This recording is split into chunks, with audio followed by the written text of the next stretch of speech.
interested in fishing while you're here, and if you are, there are a few things you need to know. To fish in Superior, you do need a state of Michigan fishing license.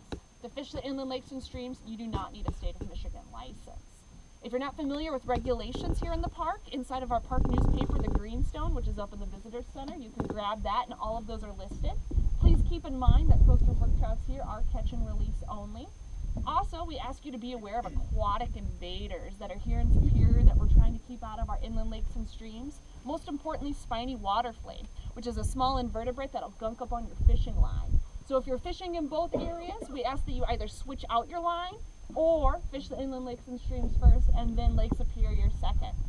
Lastly, if you guys are catching fish and you're consuming them, what to do with those remains.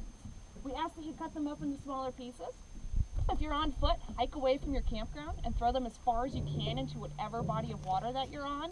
Or if you have watercraft, paddle out to a depth of at least 50 feet and deposit them there.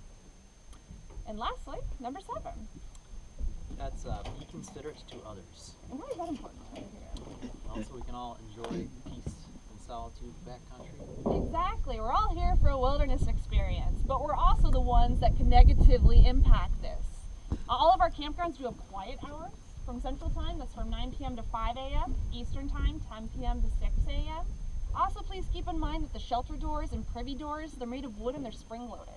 So when you guys walk outside of them in the middle of the night, they slam and you wake everybody up. So shut those gently so everybody gets a good night's sleep.